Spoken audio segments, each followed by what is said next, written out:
Are T is equal to T S. R T is equal to T S. और क्या given है बेटा? Angle 1 equal है to angle 2 के।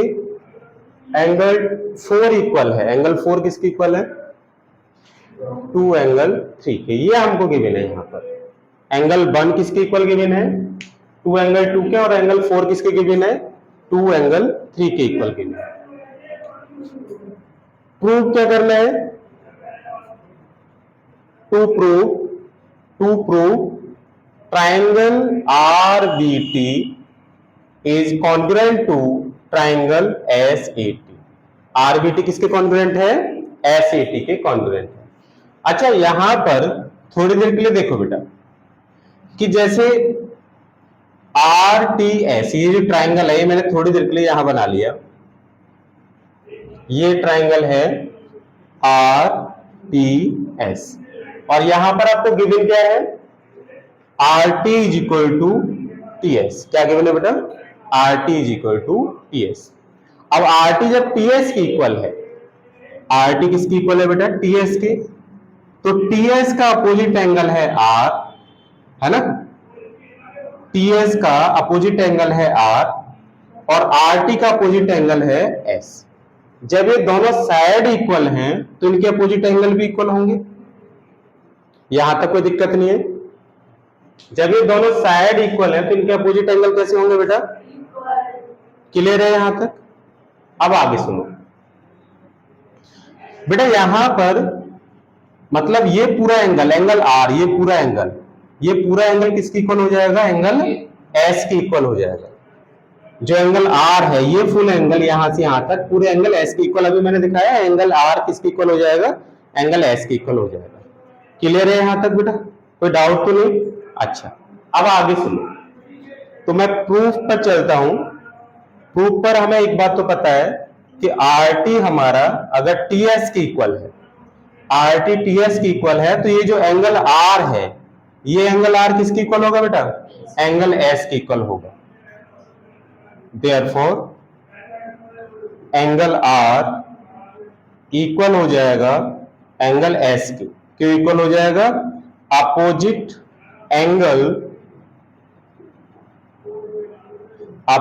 Angle to equal sides are equal.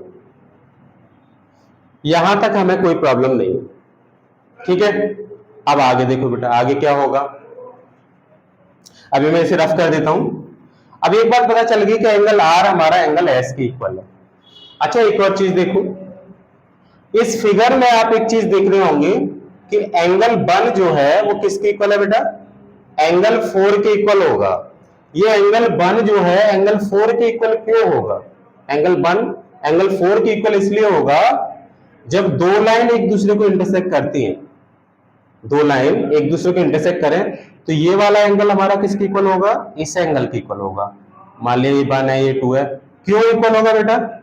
Angle 1 किसके equal हो जाएगा? एंगल 2 के। क्यों? वर्टिकली अपोजिट एंगल से। किससे बेटा? वर्टिकली अपोजिट एंगल से, जो कि हमने लाइन एंड एंगल्स में पढ़ा हुआ है। तो ये एंगल 4 जो होगा वो किसके इक्वल होगा? 1 के इक्वल हो जाएगा, है ना? तो इस केस को भी हम यहां पर लेके चलेंगे। Angle 1 is equal to angle 4। क्यों होगा बेटा? Vertically opposite angle. ये क्या है? वर्टिकली अपोजिट एंगल है बेटा, इसलिए ये इक्वल हो जाएंगे। क्लियर है यहां तक? कोई डाउट? अब आगे देखो बेटा, एंगल 1 एंगल 4 के इक्वल हो जाएगा। एंगल 1 किसके इक्वल दे रखा है? 2 एंगल 2 के इक्वल दे रखा है। और एंगल 4 किसके इक्वल दे रखा है बेटा? 2 एंगल 3 के इक्वल दे रखा है। ठीक है ना? तो ये एंगल 2 से एंगल 2, सॉरी, ये 2 से 2 कैंसिल हो जाएगा। तो क्या आ गया यहां पर? Angle 2 is equal to angle 3 निकल के आ गया। बेटा देखो, एंगल 1 जो होगा वो एंगल 4 के इक्वल होगा। एंगल 1 किसके इक्वल होगा? एंगल 4 के इक्वल होगा। क्यों इक्वल होगा? वर्टिकली अपोजिट एंगल है, इस वजह से इक्वल होगा। एंगल 1 की वैल्यू कितनी दे रखी है? 2 एंगल 2, एंगल 1 दे रखा है मुझे 2 एंगल 2 के इक्वल, 2 एंगल 2, और एंगल 4 कितना दे रखा है? 2 एंगल 3, 2 से 2 कट जाएगा तो एंगल 2 किसकी इक्वल आ गया? एंगल 3 की इक्वल आ गया। यहां तक क्लियर है? कोई दिक्कत तो नहीं? अब आगे बढ़ते हैं बेटा, देखो थोड़ा ध्यान से देखो, ये वाला जो एंगल है ना, ये एंगल इसके इक्वल है, ठीक है? तो यहां मैं एक फिगर बना रहा हूं, ये मैंने इसी फिगर को मैं यहां पर थोड़ा सा बना लेता हूं। ये है T, ये है R और ये है S। देखो इधर बेटा, ये T है, ये R है, ये S है, और यहां ये है RB और ये है मेरा AS। ये 2 एंगल था और ये 3 एंगल था। 2 एंगल किसके इक्वल है? 3 के इक्वल है। मतलब 2 और 3 जब इक्वल है तो मैंने सपोज कर लिया कि ये भी x है और ये भी x है। भाई यहां पर ये इस एंगल को 2 कहा है ना, और इस एंगल को क्या कहा है बेटा? 3। थोड़ी देर के लिए मैंने सपोज कर लिया कि ये एंगल भी x है और ये एंगल भी कितना है? x है। क्लियर है यहां तक? कोई प्रॉब्लम तो नहीं? अब आगे देखो, अभी मैंने आपको बताया था, देखो यहां पर लिखा हुआ है कि एंगल R और एंगल S ये दोनों भी तो आपस में इक्वल है। एंगल R और एंगल S दोनों आपस में इक्वल है। आप इसे सपोज कर लो कि ये y के इक्वल है। किसके इक्वल है? ये थोड़ी देर के लिए आपने मान लिया कि ये क्या है बेटा? y है। मतलब ये टोटल एंगल यहां से यहां तक का ये पूरा एंगल कितना है बेटा? y है। तो ये भी एंगल पूरा कितना हो जाएगा? y हो जाएगा।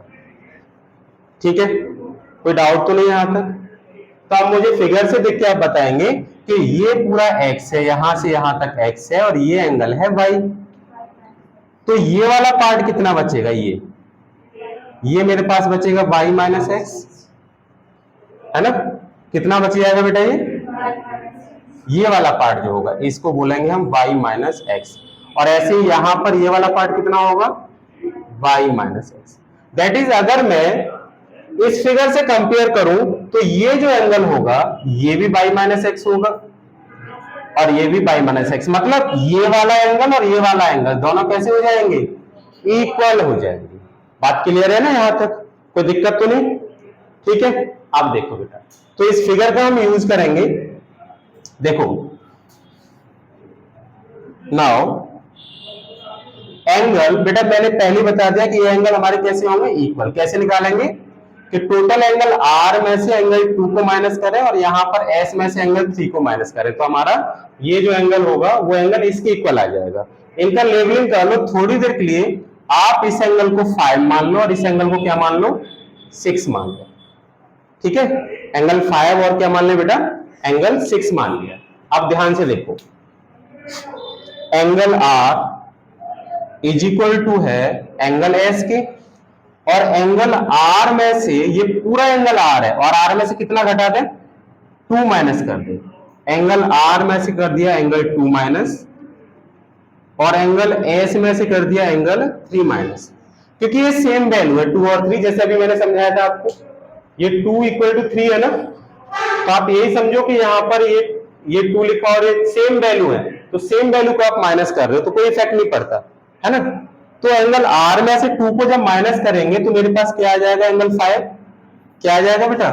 एंगल 5, जो कि मैंने फिगर में मान रखा है। और यहां पर कितना आ जाएगा बेटा? एंगल 6। ये बताओ कि यहां तक क्लियर है पूरा? कोई दिक्कत तो नहीं? तो एक बार आप इसको नोट कर लो, है ना? आगे बढ़ते हैं। मैं इसको बेटा ये जो लिखा हुआ है ना इसको और सिंपल कर देता हूं। जैसे यहां पर लिखा है ना उसी तरीके से मैं यहां पर लिख देता हूं। आप यहां पर ये सपोज कर लो कि ये पूरा मेरे पास x है, जैसे ये लिखा है उसी फॉर्म में लिख देता हूं। ये पूरा x है और ये पूरा, ये मैंने y मान लिया। तो यहां आप देखेंगे, देखो ये क्या था? ये x है और ये y। तो पूरा जो मैंने एंगल R को माना है वो क्या माना है? x माना है। तो फिगर से आप देख के बताएंगे मुझे जो एंगल TRB है, एंगल TRB, ये वाला एंगल, दोनों एक जैसी फिगर है, टी आर बी ये पूरा y था और इसको आपने क्या माना है, x माना है, ये पूरा y माना और ये x है, तो बेटा ये कितना बन के आ गया था, y माइनस एक्स, यानी कि एंगल टी आर बी कितना दिख रहा है हमें फिगर से, y माइनस एक्स दिख रहा है। क्लियर है यहां तक? एंड ऐसे यहां पर देखिए angle T S A, angle T S A ये भी कितना होगा बेटा, y माइनस एक्स, मतलब दोनों ही y माइनस एक्स है, दोनों ही क्या है हमारे y माइनस एक्स है। और ये टीआरबी को हमने कितना मान रखा है बेटा, एंगल 5, मतलब इसको 5 मान रखा है और इसको क्या मान रखा है आपने, 6 मान रखा है इस एंगल को, ये जो एंगल है। तो टीआरबी और यहां पर टीएसए, मतलब टीआरबी टीएसए दोनों फिगर सेम ही है, बस समझाने के लिए बना रखे हैं। तो ये टीआरबी और टीएसए ये दोनों कैसे हो जाएंगे बेटा, इक्वल हो जाएंगे। ये मतलब ये वाला एंगल और ये वाला एंगल कैसे हो गए, इक्वल हो गए। इसको आपने क्या मान रखा है, एंगल 5, और इसको आपने क्या मान रखा है बेटा, एंगल 6। तो यहां से ये प्रूव हो गया कि देखो ये भी y माइनस एक्स है, ये भी y माइनस एक्स है, तो एंगल 5 किसकी इक्वल हो गया बेटा, एंगल 6 की इक्वल हो गया। क्लियर है? आप ऐसे भी इसको लिख सकते हैं, एक तो पीछे मैंने बताया है, दूसरा मैंने ये भी मेथड बताया कि आप इसको y मान लो, r और s को क्या मान लो, y मान लो, और यहां पर एंगल 2 और 3 को क्या मान लिया आपने, x, मतलब ये भी x है और ये भी x है। ये पूरा y था जो कि मैंने यहां समझाया, ये पूरा y है और ये x है, तो ये एंगल कितना आ जाएगा, y माइनस एक्स। ऐसे यहां पर बेटा s भी मैंने y माना था और ये मैंने पूरा जो अंदर वाला है इसको x माना, तो ये एंगल कितना आ जाएगा, ये भी y माइनस एक्स आ जाएगा। तो ये टीआरबी भी y माइनस एक्स आ गया और टीएसए भी y माइनस एक्स आ गया। टीआरबी को माना है आपने 5 जो कि y माइनस एक्स की इक्वल है, और टीएसए को आपने माना है 6, वो भी y माइनस एक्स की इक्वल है। तो एंगल 5 किसकी इक्वल हो जाएगा, एंगल 6 की इक्वल हो जाएगा, है ना? यहां तक समझ में आ गया होगा। चलो बेटा अब आगे देखो, आगे क्या करते हैं। अब आप ट्राइंगल ले लो, मुझे दिखाना क्या है, ट्राइंगल आर बी टी और ऐसे टी को कॉन्ग्रुएंट दिखाना है। आर बी टी ये दिख रहा होगा, आर बी टी, और दूसरा ट्राइंगल कौन सा ले लिया, एस ए टी, ये दूसरा ट्राइंगल है। इन दोनों को क्या दिखाना है बेटा, आपको कॉन्ग्रुएंट दिखाना है। तो चलो इन दोनों ट्राइंगल्स को ले लेते हैं और फिर सॉल्व करते हैं। देखो इसको रफ कर लें।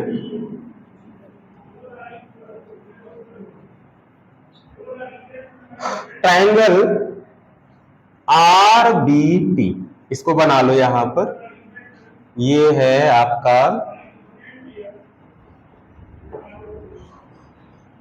आर, ये बी और ये टी, और दूसरा ट्राइंगल कौन सा है यहां पर बेटा, एस ए टी।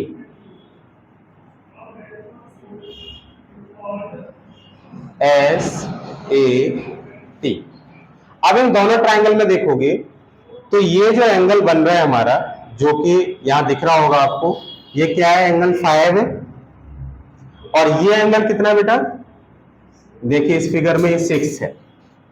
और आपको एक बात पता है कि जो आर टी है, ये आर टी किसकी इक्वल है बेटा, एस टी के। देखो ये दे रखा है, आर टी किसकी इक्वल है, एस टी के, मतलब ये साइड इसके इक्वल है, यहां तक कोई प्रॉब्लम नहीं। और ये जो एंगल टी है, ये वाला एंगल, ये दोनों ट्राइंगल में बेटा देख रहे हो कि ये कैसा है, हमारे दोनों ट्राइंगल में कॉमन एंगल है, दोनों ट्राइंगल में कैसा है, ये कॉमन एंगल है। अब यहां पर ध्यान दो, तो इन ट्राइंगल आर टी बी, मतलब जिनको कॉन्ग्रुएंट प्रूव करना है, और दूसरा ट्राइंगल क्या ले लिया बेटा, एस ए टी। तो एंगल 5 हमारा एंगल 6 के इक्वल है, R T side S T के इक्वल है, ये हमारे पास गिवन है। और एक और चीज देखो बेटा, ये जो एंगल है, angle R T B, angle R T B किसके इक्वल है, ए टी एस के। Angle R T B equal है एंगल ए टी एस के। यहां देख रहे हो ना, ये टी एंगल तो दोनों में सेम है ना? तो यहां पर दो एंगल और एक साइड दो एंगल और एक साइड दूसरे ट्रायंगल के दो एंगल और एक साइड की इक्वल है, तो कौन सी प्रॉपर्टी से? By ASA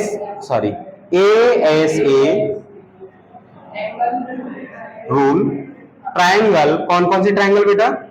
RTV is congruent to triangle SAT। Triangle RTV is congruent to triangle SAT। तो यही हमें यहां पर बेटा प्रूव करना था, जो कि हमारा प्रूव हो चुका है। तो मेरे हिसाब से समझ में आया होगा, ठीक है। एक बार नोट कर लीजिए, फिर चलते हैं नेक्स्ट थ्योरम पर।